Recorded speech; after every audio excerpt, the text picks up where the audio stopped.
El 1 de septiembre de 1939, Hitler invade Polonia.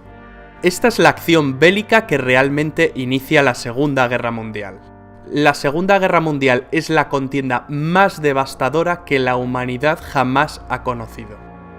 Pero para entender cómo se llegó a este punto debemos remontarnos años atrás, por lo menos al final de la Primera Guerra Mundial. El Tratado de Versalles había puesto fin a la Gran Guerra, y la Gran Alemania había salido muy perjudicada tras perder territorio y serle impuestas desproporcionadas compensaciones que debía pagar a los vencedores. Los alemanes necesitaban de un líder que les guiara como pueblo y que les hiciese recordar tiempos pasados. Por eso surge un tipo como Hitler, un pintor frustrado que supo canalizar la rabia y los anhelos de todo un país. Si se puede decir algo bueno de un villano como Hitler, es que era un gran orador y un maestro de la propaganda.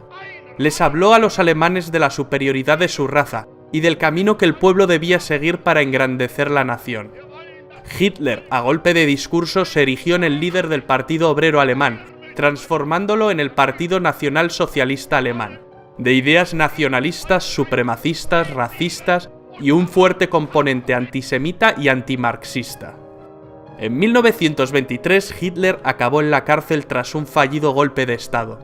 En su encierro aprovechó para escribir el Mein Kampf, Mi lucha, libro desquiciado de escasa calidad literaria que acabaría siendo el evangelio del nazismo.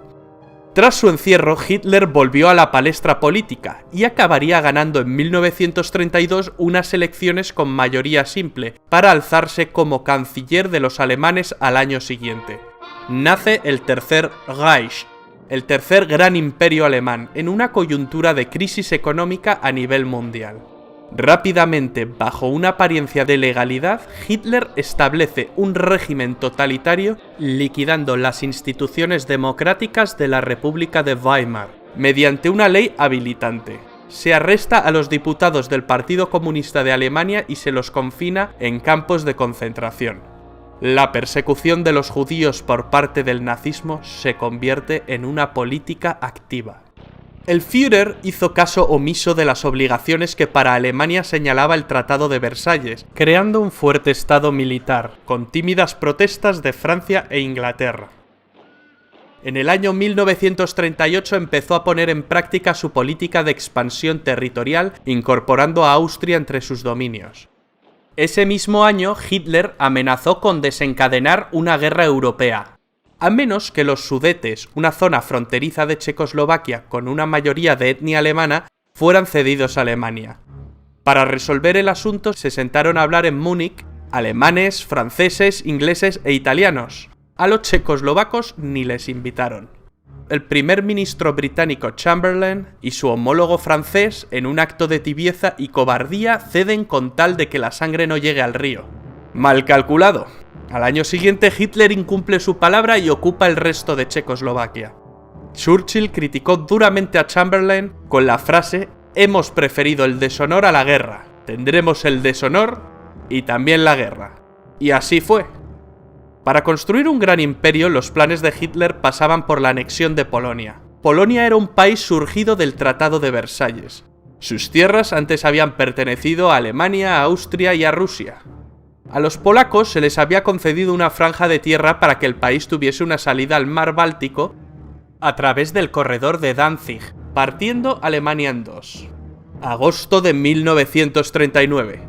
El comunista Stalin y el anticomunista Hitler, dos líderes totalitarios, sorprenden a medio mundo con el pacto Ribbentrop-Molotov, un tratado germano-soviético de no agresión. Dos enemigos irreconciliables firmaron no atacarse. 9 días después del pacto, Hitler invade la parte occidental de Polonia y 3 semanas después, los soviéticos se encontraban invadiendo la parte oriental.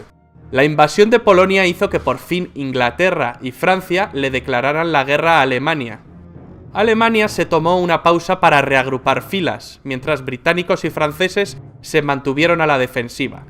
Los periodistas llamaron a este periodo la Guerra de Broma.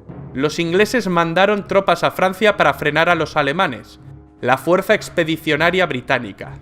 Las tropas francesas e inglesas se parapetaron tras la línea Maginot, una línea defensiva construida tras la Primera Guerra Mundial que los franceses creían inexpugnable. Durante este periodo de calma, la Unión Soviética atacó Finlandia. No fue un paseo, ni mucho menos. Los soviéticos sufrieron innumerables bajas. Finalmente, las fuerzas soviéticas no cumplieron su objetivo principal, el de conquistar Finlandia. Solo lograron conquistar algunos territorios fronterizos. Hitler pensó que el Ejército Rojo era un ejército débil formado por infrahombres. El Führer, muy crecido por sus avances anexionistas y ante la pasividad de buena parte de los líderes europeos, mueve ficha constantemente. Ocupa Dinamarca y Noruega. Los alemanes finalmente acabaron con la guerra de broma en mayo de 1940, tras atacar simultáneamente Luxemburgo, Bélgica, Países Bajos y Francia. El método es el anteriormente utilizado en Polonia, la Blitzkrieg o Guerra Relámpago. Consiguieron meter sus tanques Panzer por un lugar que se pensaba impenetrable para un ejército mecanizado moderno. El bosque de las Ardenas. El ejército aliado quedaría rodeado. La batalla de Francia parecía perdida. A finales de ese mes se llevó en la ciudad de Dunkerque una dramática operación de evacuación de las tropas aliadas en territorio francés. Alemania pudo haberle asestado al ejército aliado el golpe final, pero algún tipo de milagro debió ocurrir porque Hitler dejó escapar a más de 300.000 soldados. ¿El motivo? No se sabe. Hoy en día es un debate que sigue suscitando innumerables teorías. La batalla de Francia no duró mucho más. El 22 de junio, Hitler se reunió con varios altos oficiales franceses, quienes solicitaron un armisticio. Hitler seleccionó el mismo lugar y el mismo vagón de tren donde se firmó el armisticio con Alemania en la Primera Guerra Mundial. Esta vez se invertían las tornas, y Alemania ocupa el asiento del bando vencedor. Así se puso fin a la guerra en Francia. Francia se dividió en dos, una porción ocupada que incluía París y otra no ocupada controlada por un gobierno colaboracionista con sede en Vichy, presidida por el mariscal Philippe Pétain. Se la conoció como la Francia de Vichy. Charles de Gaulle inmediatamente se declaró en contra del gobierno de Vichy y proclamó la Francia libre. Llamó asimismo a formar la resistencia francesa. Italia y Alemania, las dos potencias fascistas, estaban unidas desde 1936 en una agrupación que Mussolini denominó el eje Roma-Berlín. Mussolini, el líder del partido fascista italiano, viendo la facilidad con la que Hitler conquista países, siente que ha elegido el bando ganador. Se ha apropiado de Albania y se ha sumado a los alemanes declarándole la guerra a Francia e Inglaterra. Il Duce, emulando a Julio César, quiere ampliar más sus posesiones, ya que Italia, al igual que Alemania, había llegado tarde al reparto colonial. Sus planes pasan por conquistar Grecia y Egipto, pero Hitler tuvo que salir al quite para ayudar a los italianos, que más que una ayuda en la guerra suponen una carga. Los italianos no pueden con los griegos, pero llegarían refuerzos. Finalmente los alemanes invaden Grecia a través de Bulgaria. Mussolini luego atacaría las bases británicas de Egipto desde Libia. El objetivo era tomar el Canal de Suez, la puerta del imperio colonial británico.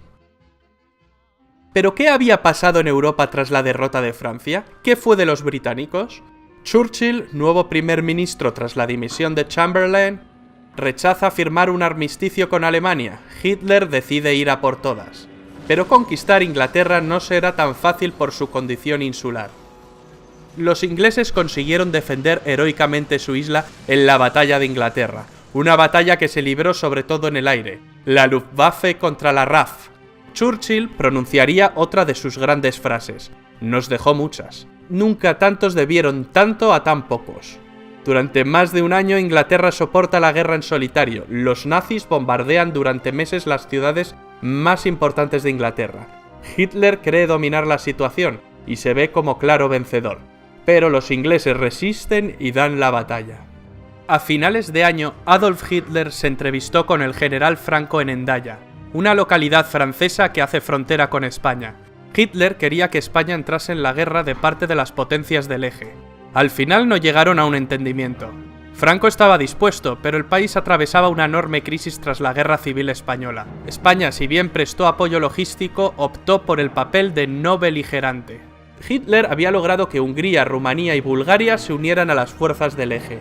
Solo faltaba Yugoslavia, Un cambio de gobierno en este país precipitó su invasión en abril del año 41.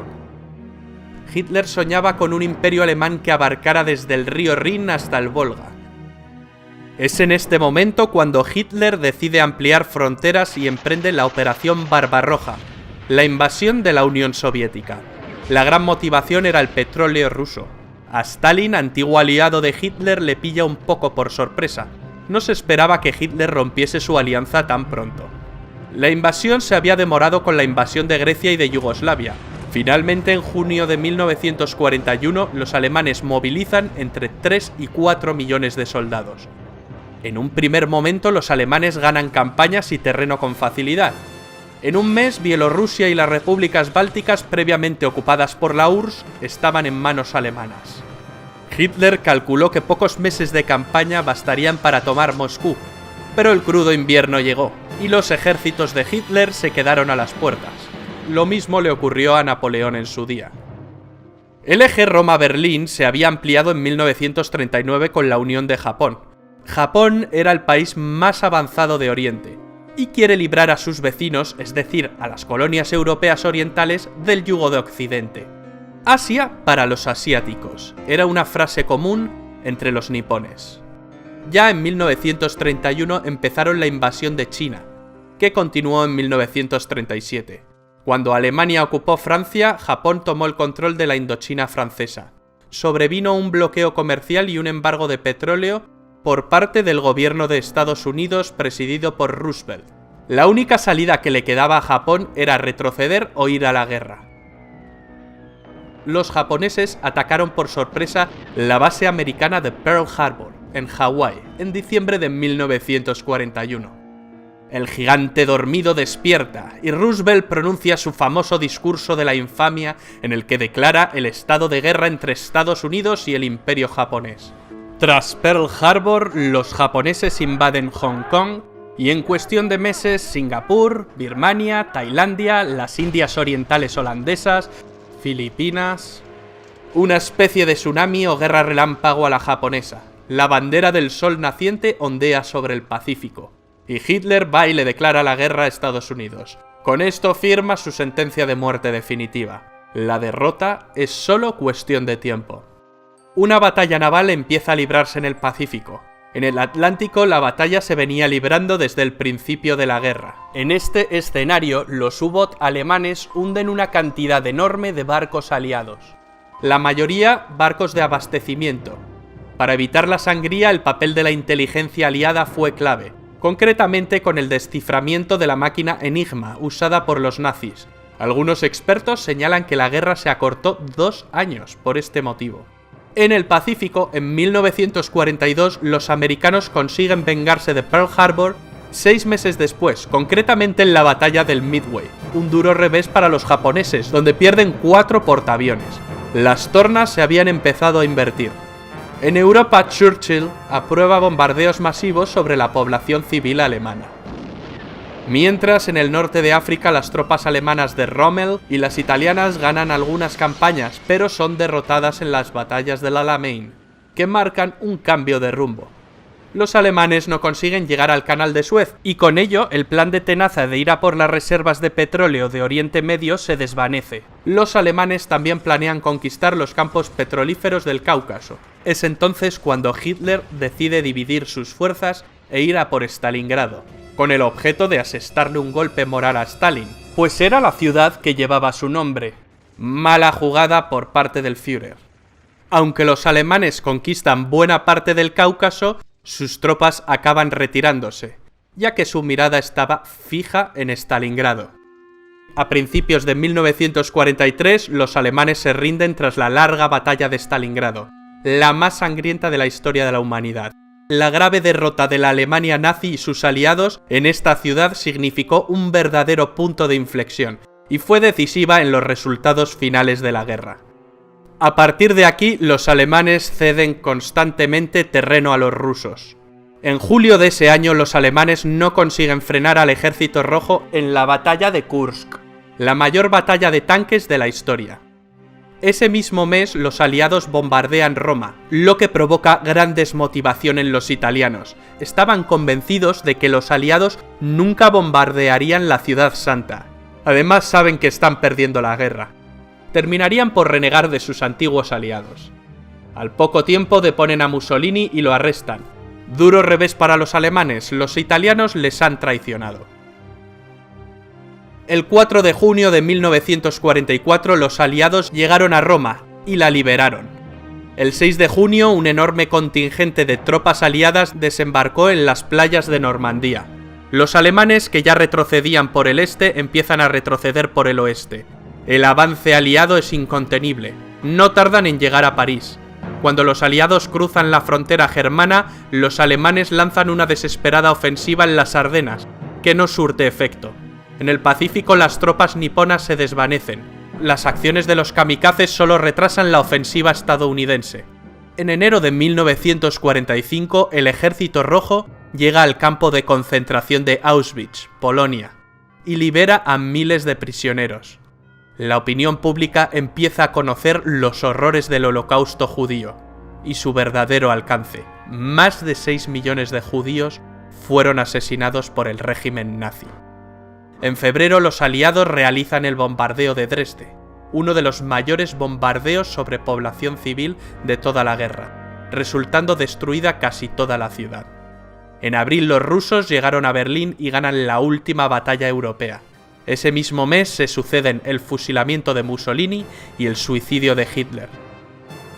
Finalmente la Alemania nazi se rinde incondicionalmente ante los aliados. Termina la Segunda Guerra Mundial en Europa, pero la guerra continúa en algunas zonas de Asia y Japón. Hicieron falta 2 bombas atómicas sobre Hiroshima y Nagasaki en agosto para rendir al incansable ejército del emperador Hirohito.